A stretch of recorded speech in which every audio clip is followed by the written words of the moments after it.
Hi, everyone. Judge Andrew Napolitano here for Judging Freedom. Today is Friday, May 12th, 2023. It's about 2:15 in the afternoon here on the East Coast of the United States. Larry Johnson joins us again this week. Larry, it's a pleasure. Thank you for coming back here. You have recently, this should be front page news, but I'll let you explain it. You have recently unearthed some information due to the dogged research by our former colleague, Catherine Herridge, with whom you've worked in the past, and I was pleased to work at Fox, and due to your extraordinary knowledge of firearms concerning the Jack Teixeira case. Just to remind everybody, Jack Teixeira is the 21-year-old. And the reason I have to remind everybody is because this isn't in the news anymore because it's such a black eye to the government. We'll get to that in a minute. But Jack Teixeira is the 21-year-old Massachusetts National Guardsman whom the government claims is the sole source for the release of classified documents, the authenticity and accuracy of which the government has yet to challenge, and which reveal, among other things, the government's belief that Ukraine is seriously and badly losing this war, and that in another 3 weeks, in early June, Ukraine's air defenses will be degraded down to zero. Okay, that's who Jack Teixeira is. He's locked up without bail. A judge is trying to decide whether or not he should get bail, and the government is making an argument, which you'll explain to us, and then you can tell us how absurd and without evidence the government's argument is. Sure. The pictures that emerged out of when he's brought into court, and the government laid out its case. And one of the things they introduced into evidence was, oh, Judge, we found in his bedroom, he had all this military gear, all this, and they specifically mentioned Army, fatigues, a gas mask, and a weapons cache. I think they used the word arsenal, didn't they? Yes, and weapons cache. So that's not like one isolated firearm. And so, I remember reading it from Catherine's report and thinking, oh boy, they're going all out to get this kid. All right, what are we looking at now? Is that his bedroom? That's his bedroom. And laid out there on the table in front are some of that cache of weapons. Well, if everybody will notice, at the very tip, they have an orange tip on the barrel. Well, that means it's an airsoft firearm. It's not a real gun. It does not fire bullets. It's a toy. It is the kind of thing that 18, 19, 20-year-olds, some little older, they dress up in military gear. They get these guns, shoot what is basically a round plastic capsule. And if you don't have glasses on, it could cause some eye damage if it hits you in the eye. Just like the Christmas story, get shot in the eye with a BB gun. But otherwise, it could leave a bruise. It doesn't kill. It is not a deadly weapon. And yet, here's the government lying. They absolutely lied about this young man. And it's either incompetence on the part of the FBI, or it is just absolute criminal activity on their part to completely misrepresent what this was. Are these guns, since they're toys, do you even have to get a permit to own them and register them at the state? You buy them in a toy store. Yeah. The people that sell these, they are required by law to make sure that if they sell them, they have to have that orange tip, because they are designed to be they look very realistic. And you could see, there have been instances where kids with these firearms in hand, or these, I call them faux firearms, have been shot and killed by police because the police mistakenly took them for a real firearm. So, like, it's a whole nother issue. Should you have toys like this? But the fact of the matter is, these particular faux firearms are designed for guys that like to dress up in military gear, run around in the woods, shoot at each other, playing combat without running any risk of their losing their life or being maimed. So the FBI sent about 25 agents, but they looked like soldiers. I don't know if we still have the picture of that arrest, Gary, but they sent about 25 of these guys in military gear carrying automatic weapons, not semi-automatic, automatic weapons. The FBI guys show up at his house with machine guns. You would think they would have done a search first with the Massachusetts authorities to see what he owned, and would have come up with zero. Yeah. Well, and what the FBI honestly believe that these things were real AR-15s and AR-17s and AK. One of them looks like an AK-47 with that bent magazine. Yeah, it is. Old Russian guns. It is. No, it is. It is a AK-47 replica. The people that arrested, that went on scene in the military gear that took Sarah, they're part of the FBI SWAT team. So they are specifically designed for that mission. The ones who actually went into his house to investigate, that found the weapons cache, those are regular agents who aren't walking around in that kind of military gear. And there's only two conclusions, Judge. Either they deliberately lied to the judge about the nature of those firearms, or not the faux firearms, or they're so damn stupid they didn't understand that they were not real weapons. Now, I'm not sure which of those Larry, which is worse, stupidity or lying. And you're talking about serious lying. You're not talking about, was it 5 after 2 or was it 6 after 2? You're talking about lies told in federal court to a federal judge, used to incarcerate an innocent person. He's innocent until proven guilty. Correct. Yeah. And so in my book, the lying's worse than stupidity. You can correct stupidity with education, but you can't correct this kind of moral corruption. And that's what's at stake here, because they're painting this kid as a terrorist, and he's anything but. In fact, once they had admitted that they found Army gear in his room, the kid's in the Air Force. They don't wear Army fatigues. So that was further evidence in my book that he was one of these weekend warriors that would play airsoft combat. He would dress up in the Army gear. That was also the purpose of what they called the gas mask. It's a face protector. You put it over your face so you don't get punched in the, hit in the mouth with one of those paintballs, essentially, is what they're shooting. So here's the question. Why? Why has the government painted this 24-year-old kid as the sole person responsible for the distribution of top secret documents prepared for the Joint Chiefs of Staff, documents the authenticity of which and the accuracy of which the government has never challenged? Why are they blaming him, and why such a heavy push on him? The role of the scapegoat, Judge, it goes back centuries.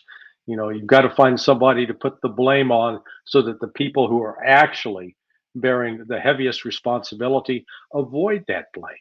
The reality is, within the U.S. intelligence community, they have enough systems and capabilities in place to monitor this kind of unusual activity. And in fact, there is some evidence that's appeared, at least in newspaper reports, that the British and the NSA, so the British GCHQ, which we've talked about before, and their U.S. equivalent, NSA, actually had identified this prior to the alleged discovery of the leaks. And so that this was being monitored and nothing was done. Where was his chain of command? This kid was not in there by himself. He had both non-commissioned officers and commissioned officers supposed to supervise and monitor what he was doing. There was a complete breakdown of the system. And when you look at what this kid was doing, it is pretty clear to me now, he was not out acting on behalf of any foreign country.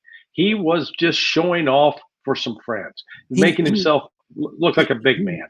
Correct. He wasn't even a Daniel Ellsberg or a Julian Assange or a Bradley / Chelsea Manning, who did it for ideological reasons, who believed that the government had committed war crimes and the public had the right to know about it. He's just boasting, how dumb this was, boasting to a chat room filled with people that he didn't even know, that he had never even met. That's the limited crowd to which he was being boastful. and the And government that wants to paint him as the sole person involved. I'm still scratching right. my head. You went Well, through more to get your top secret security clearance. Phil Giraldi did. Scott Ritter did. Colonel McGregor did. Almost everybody I know did. How did a 21-year-old get that kind of top secret security clearance? And he's literally a weekend warrior, literally just doing this on weekends. yeah, yeah. No, this is it raises a lot more questions because the timing of the leak as well. This chat room was not out pushing it on the internet. They were not circulating it on other platforms. In fact, the discoverers of it, the Bellingcat, that organization, direct ties to British intelligence. That's not a coincidence. In fact, the intelligence community probably could have shut this down, hushed it up, covered it up, and taken quiet action without making this a major news story, at least for a week or so.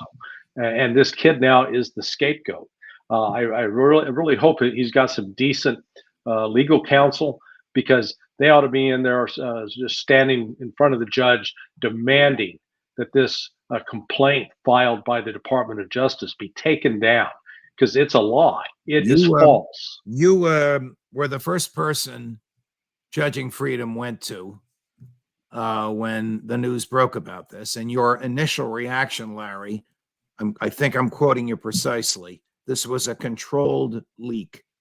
Do Right. you still believe that? And if you do, controlled by whom?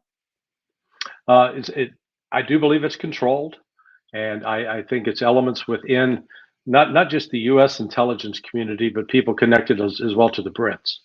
Here we go with the Brits again. But the fact that CAT's involved with that U.S. intelligence organization, that's a group that has had long-standing ties with British intelligence and been a mouthpiece, a tool that they've used as part of their overall covert action operations.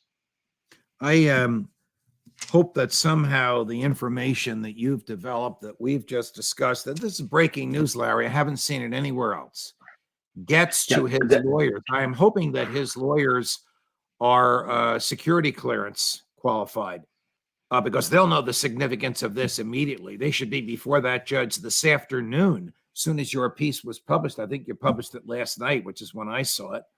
And this information should be given to the judge immediately. And I would go after those prosecutors as aggressively as I could. I'd look them in the eye and say, these guys lied to you, Judge. My client should be free this afternoon. They lied to you. They stood in this courtroom and told you this was a real assault weapon, whereas in reality, it's a glorified water pistol. Yeah. You know, trying to paint him as a right-wing extremist terrorist in the making, because that's the storyline, the narrative that they're pushing, and that is a lie. You know what this kid was someone who played games. He was still 21 years old, and he was playing drug-up games with airsoft rifles, and in the process grossly mishandled, allegedly classified information. But I believe he was being used as a tool, because the timing of that information and the nature of what was leaked, the intelligence community had the power to shut it down without that exposure, and they chose not to. Do you think someone put it on his computer and he just thought that he had access to it? Someone who knew of his proclivity to share with his friends this type of information? Right. I mean, how would a controlled leak work, Larry? Well, what happens is, so he was part of the unit, and I've since learned that everybody in that unit actually had these kinds of clearances or this kind of access. But that said, there was also the ability of people outside that organization that could actually monitor what the activity was, monitor what they were doing, and also in a position to monitor what was being printed, what was being down or offloaded on from that computer. So this was they were not just in total isolation up there, and that's why I think somebody was aware of his activities, and he became a convenient tool for letting this information out without exposing the fact that there were other interests in the intelligence community that wanted the messaging out that, hey, the war in Ukraine's not going as we're being told by the likes of Austin and Milley. Well, we have you, Larry. I'd like to switch gears for a minute. Yesterday, on Judging Freedom, we interviewed someone you and I know and respect, Scott Horton of antiwar.com. And I asked Scott, what is the goal of the neocons? What do they really hope to accomplish with this war, particularly in light of what we now learned from the documents that they blame Teixeira for revealing is their own view that Ukraine is losing. I want you to watch and listen to what I think is a pretty damn sharp summary of how the other side thinks. They clearly think that they're getting the better end of this, that they're bogging Russia down and bleeding them to bankruptcy. But of course, we're spending north of $100 billion on this effort ourselves. But they've said all along that what they want to do is just keep the war going as long as possible. And in fact, if you go back to the beginning of the war, everybody assumed, even the Ukrainian military assumed, the American spies and everyone else assumed that the Russians were going to roll right over their army and that we were going to be backing an Afghan-style insurgency all along. That was plan A. So plan B was, oh, great, the military's able to continue to stand and fend the Russians off for all this time. We'll continue to pour all the weapons we can into them to keep that going as long as possible. But then that raises the real question is if and when the Russians are able to essentially completely smash and rout the Ukrainian military, it's still a land the size of Texas. And I don't think they want to take the western half of it. But then if they don't, that leaves a rump Ukrainian state led by right-wing nationalists, allied with NATO and armed to the teeth, that I presume that that is NATO's plan, that even if, let's say, the Ukrainian army falls apart tomorrow, they'll go back to plan A and try to keep this thing going until Putin has to resign in disgrace. Pretty good summary, don't you think? Yes, though, he's correct that this, I call it the fantasy of the Afghan insurgency, because it's true that the United States had some success with promoting and arming insurgents in Afghanistan, the various Islamic factions, the Mujahideen, and weakening the then Soviet invasion in Afghanistan. But the people pushing that, they don't understand is, number one, let a Ukrainian next to a Russian, you can't tell the difference, number one. Number two, yes, a little bit of a language difference, but more people will speak Russian than speak Ukrainian. Number three, from a cultural standpoint, the Russians are very well equipped to conduct counterinsurgency efforts. They did it in Chechnya in their own country. It was a bloody battle for about 4 years, from 2004 to 2009. But they prevailed. They wiped out an Islamic insurgency in Chechnya. And remember, that's where the Tsarnaev brothers came from, the ones who did the Boston Marathon bombing. So Russia's had experience with that. And I think the neocons, because remember, a lot of them come from a Ukrainian heritage. They come out of their parents or grandparents are exiles from that. They hate Russia. They just have a visceral hatred of Russia. And there's no reasoning with them. There's no ability to explain that the Russia of today is the Russia of 30, 40 years ago when it was a communist Soviet state. Here's something that stuck in my brain as I listened to Scott and played this over and over again, what he said initially. How did American intel get it so wrong as to advise the president, unless, again, this is another example of telling him just what they think he wants to hear, that Russia was going to march right through to Kyiv and this would be over in 2 weeks? Yeah, I don't recall anybody, the people I was talking to at the time did not necessarily believe that was going to happen. There was actually some puzzlement because they saw that Russia was sending in all this old equipment, that none of their brand new equipment, most modern tanks, modern planes, etc., that wasn't being employed. So there was a lot of head scratching going on in the intelligence community early on in that period, because they didn't listen to Putin. They did not listen to the Russian generals, because the Russians made it very clear what they were embarking on. We're going to demilitarize and denazify Ukraine. We're not going to run a maneuver battle where we're taking big swaths of territory. We're not going to be running with a multi-million man army. We're Right. going to a war of attrition, that we're going to end the military that Ukraine poses, and really by also in the process take out NATO. And that's exactly what's happening. Hey, Larry, thank you so much for this. Thank you for the reporting on the air guns, and thanks for your analysis on the war itself. I got to ask you one last question. In light of that analysis that you and I believe is accurate, in light of the failure to challenge the accuracy of the documents that they say Teixeira released, what to make of, and I've been criticized for picking on her, but she deserves to be picked on, what to make of Victoria Nuland's nonsense that it's time, I can't even say it with a straight face, it's time for the Ukrainians to invade Crimea and for the United States to support the invasion. I mean, this is truly the most absurd statement made by anybody in the American government of which I'm aware in this entire war. Well, we should probably help teach the Ukrainians some Japanese so they can do a proper bonsai suicide charge as they go into Crimea, because they'll be wiped out. You know, this lack of care and concern for the human beings in Ukraine, these Ukrainians who are being sent to the slaughter because the United States is completely enabling this.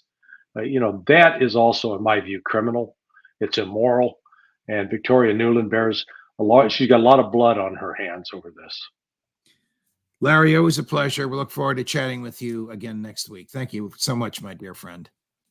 Thank you, Judge. Have a great weekend. You as well. More as we get at hot topics coming up in about 5 or 10 minutes, and some of these are really hot. Did you know that a federal judge just enjoined the Department of Homeland Security from letting immigrants over the border and running free? Back when we have it. Judge Napolitano for Judging Freedom.